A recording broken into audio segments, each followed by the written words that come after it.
Alright, y'all, so let's get into the Luke chapter 23 breakdown. It's going to be two parts, so let's go ahead and buckle up.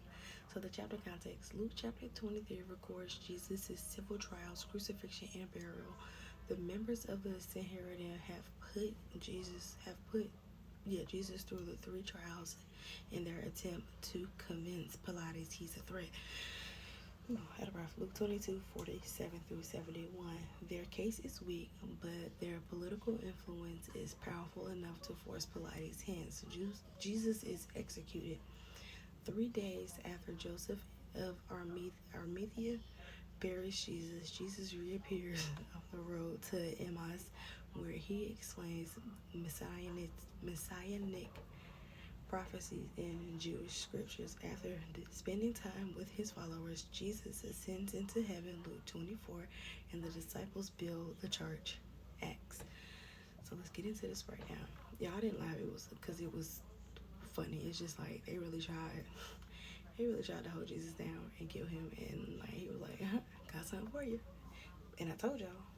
Okay, so Luke 23 records the civil trials of Jesus, as well as his crucifixion, death, and burial.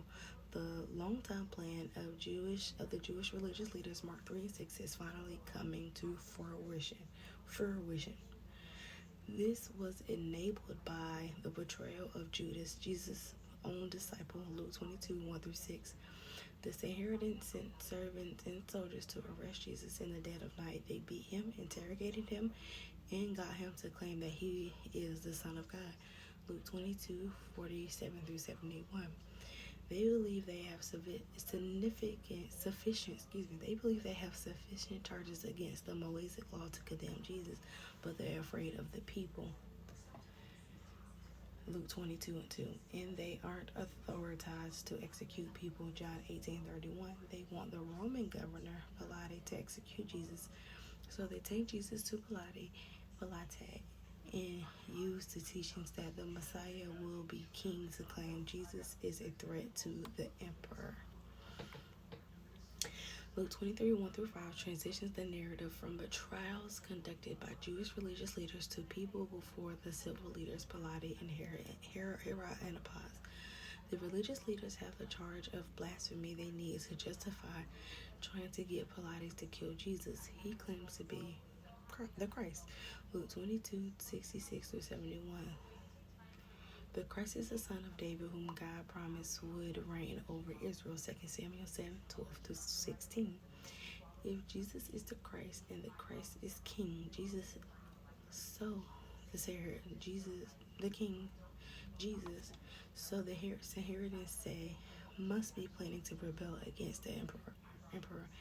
In addition, they claim Jesus misleads the Jews and encourages them not to pay taxes. Despite those efforts, Pilate finds Jesus has done nothing worth punishment. Matthew 27, 11 through 14, Mark 15, 1 through 5, and John 18, 28 through 33 also cover the first meeting with Pilate. John 18, 34 through 38 includes more details on Jesus and Pilate's conversation. In Luke 23, 6 through 12, Pilate realized Jesus is from Galilee and sends him to Herod Antipas. Antipas has been wanting to see Jesus for a long time, and he's elated. Luke 9, 7 through 9. The meeting doesn't go as he'd hoped. Jesus refuses to speak. Antipas allows his soldiers to humiliate Jesus, then sends him back to his new friend Pilate. Only Luke includes this trial. Luke 23, 13 through 19 records Pilate's second attempt to free Jesus. He reiterates that Jesus has done nothing illegal. Pilate offers to scourge Jesus before letting him go. The religious leaders demand that Jesus be taken away and Barabbas, a convicted insurrectionist and murderer, be released. Matthew 27, 15 through 21 and Mark 15, 6 through 11 give a bit more details about Barabbas. I think that's how you pronounce his name. Alright, so Luke 23:20 through 25. Pilate tries again to convince the religious leaders to let Jesus go. He asks why they desire Jesus' death and offer to punish Jesus and release him.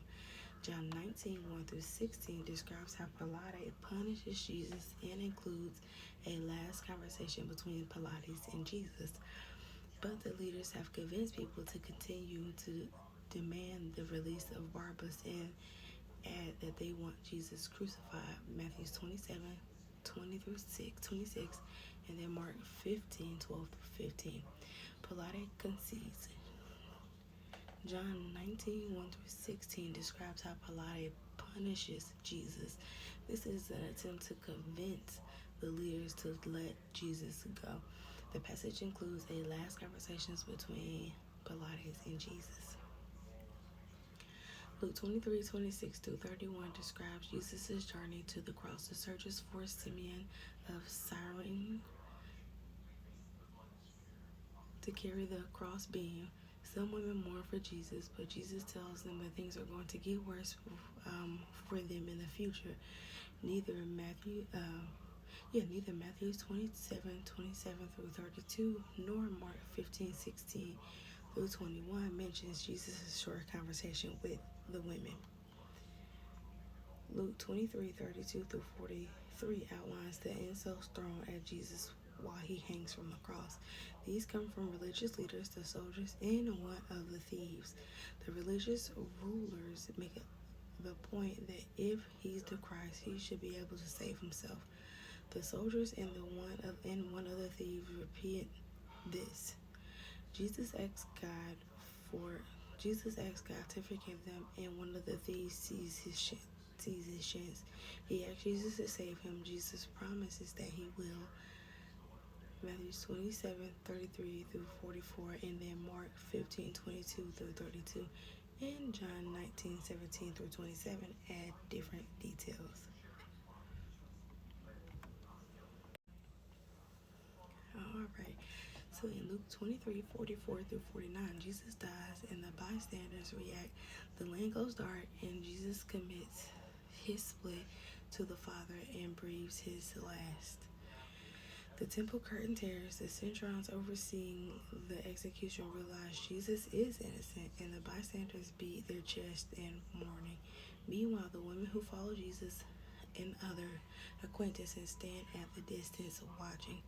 Again, Matthew 27:45 through 56, Mark 15:33 through 41, and John 19:28 through 30 include specifics Luke doesn't. Luke 23:50 through 56 gives a summary of Jesus' burial. Joseph of Arimathea asks for Jesus' body and buries it. Some of the women who follow Jesus, Some of the women who follow Jesus watch, then prepare spices and perfumes to add later. They rest for the Sabbath. Mark 15:42 through 47 include much of the same material. Matthew 25:27 verses 57 and through 66 include similar material and additionally describe how the Pharisees asked Pilate permission to secure the tomb so the disciples cannot steal Jesus' body. John 19:31 through 42 adds that the soldiers break the legs of the thieves but only piercing Jesus' side. He also gives more details about how Joseph and Nicodemus buries Jesus. Luke 24 records the resurrection of Jesus and its discovery by his followers. Luke then presents a sequel to explain that Theophilus, how the disciples react to Jesus' ascension and their efforts to build the church. The book of Acts 1:1 through 4. Alright, y'all, so that's all I have for the part 1. Come back for part 2.